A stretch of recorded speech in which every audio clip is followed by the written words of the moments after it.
Hello my dear children, we have been teaching textual exercise of unit 1 e-reading, b-reading, c-reading. Today we are going to learn c-reading textual exercise. Here is the comprehension part. Let's see it. Given below are some sentences from the lesson. What do they tell us about Narayana Murthy's qualities? Use the adjectives given in the box to describe Murthy's character. You may also use some more adjectives you like. Given below are some sentences from the lesson నుంచి కొన్ని sentence ఇవ్వబడినవి కింద. అవి మనకి ఏం తెలియజేస్తున్న నారాయణమూర్తి యొక్క ఏ క్వాలిటీని తెలియజేస్తున్నాయో మనం తెలుసుకోవాలి. Use the adjectives given. Already మనకు కొన్ని అడ్జెక్టివ్స్ మనకు మూర్తిస్ క్యారెక్టర్ని డిస్క్రైబ్ చేసే అడ్జెక్టివ్స్ కొన్ని మనకు బాక్స్లో ఇవ్వడం జరిగింది. ఆ వాటితో పాటు you may also use some more adjectives you like. నీకు నచ్చినటువంటి ఆ సెంటెన్స్ సూట్ అయ్యేటటువంటి ఇంకేమైనా అడ్జెక్టివ్స్ ఉంటే మనం వాటిని కూడా సెలెక్ట్ చేసుకోవచ్చు. ఓకే, ఫస్ట్ ఒకసారి మనం ఏం చేద్దామంటే ఆ బాక్స్లో ఇచ్చినటువంటి అడ్జెక్టివ్స్ని ఒకసారి చూద్దాం. Bright, shy, introverted, hard working, simple, uncompromising, philosophical, encouraging. Bright అంటే చాలా తెలివైనటువంటి అర్థంలో వాడతాం, ప్రకాశవంతమైన అర్థంలో వాడతాం.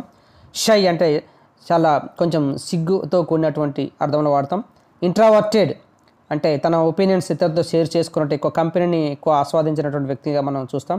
హార్డ్ వర్కింగ్ బాగా కష్టపడే తత్వం గురించి తెలియజేస్తుంది. సింపుల్ చాలా సింప్లిసిటీగా చాలా సింపుల్గా ఉండడం. అన్కాంప్రమైజింగ్ ఏ విషయంలో కూడా రాజీ లేకుండా ఉండడం అనేది అన్కాంప్రమైజింగ్. ఫిలసాఫికల్ శాస్త్రీయ సంబంధమైన జ్ఞాన సంబంధమైన ఆలోచన దృక్పథం అంటే ఫిలసాఫికల్. ఎంకరేజింగ్ ఇతరులను ఎంకరేజ్ చేయడము ప్రోత్సహించే విషయంలో మనం ఈ పదాన్ని వాడడం జరుగుతుంది. Let's see the sentences from the lesson. Now serial number 1, here is the box. Sentences from the lesson, aspects of Murthy's character. ఈ సెంటెన్స్ లెసన్ నుంచి ఇవ్వడం జరిగింది.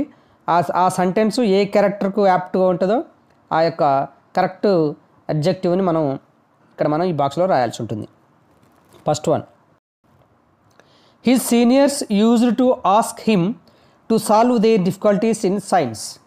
అతని యొక్క సీనియర్స్ తనకంటే పై తరగతి విద్యార్థులు కూడా అతన్ని సైన్స్లో వచ్చేటువంటి ప్రాబ్లమ్స్ని సాల్వ్ చేయడానికి అతని దగ్గరికి వస్తూ ఉంటారట.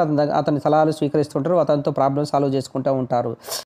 ఈ యొక్క సెంటెన్స్ కరెక్ట్ సూటబుల్ అడ్జెక్టివ్ ఏదై ఉంటుంది my students? Okay, right. Bright. Bright అంటే చాలా తెలివైన అర్థంలో మనం వాడటం జరుగుతుంది. Second one, he respects the elders opinion. పెద్దవారి యొక్క అభిప్రాయాన్ని గౌరవించేటువంటి మనస్తత్వము. Which quality? This sentence represents the quality of obedience. While others struggle to solve the problems in the question papers, he would smile shyly and solve them in no time. ఇతరులు question పేపర్లో ఉన్న problems solve చేయడానికి చాలా కష్టపడుతుంటే ఇతడు చాలా తక్కువ సమయంలో problem solve చేసేవాడు. Yes, this quality represents intelligent. Fourth one, his principle was never to hurt anyone. ఇతరులను ఎప్పుడు కూడా బాధ పెట్టినటువంటి వ్యక్తి మనస్తత్వం కలిగినది. జెంటిల్ చాలా ఉదార స్వభావం కలిగినటువంటి వ్యక్తి, gentle. Fifth one, he did not reply, he never shared his unhappiness or helplessness with anybody. Unhappiness బాధలో ఉన్న నిస్సహాయతలో ఉన్నా కానీ ఇతరుల సహాయాన్ని స్వీకరించేవాడు కాడు, ఇతరులకు తన యొక్క అసంతోషాన్ని వ్యక్తపరిచేటువంటి వ్యక్తి కాదు. అటువంటి క్యారెక్టర్ ఏమంటాం మనం ఆల్రెడీ మనం నేర్చుకున్నాం. Introverted. Sixth one, he went to station to say goodbye and good luck to them for their future life. వాళ్ళ యొక్క ఫ్రెండ్స్ యొక్క ఫ్యూచర్ లైఫ్ బాగుండాలని చెప్పి వాళ్ళకి గుడ్ బై గుడ్ లక్ చెప్పడానికి స్టేషన్కి వెళ్ళాడు. This is the quality of encouraging. ఇతరుల ఫ్రెండ్స్ని ఎంకరేజ్ చేస్తుండే encouraging character. Seventh one, he never used the help of any caste, community or political connections to go up in life. Caste, community, political connections ఏవి పెట్టుకోకుండా జీవితంలో ఎదిగినటువంటి వ్యక్తి. This is uncompromising. Eighth one, he built a team of people who are equally good.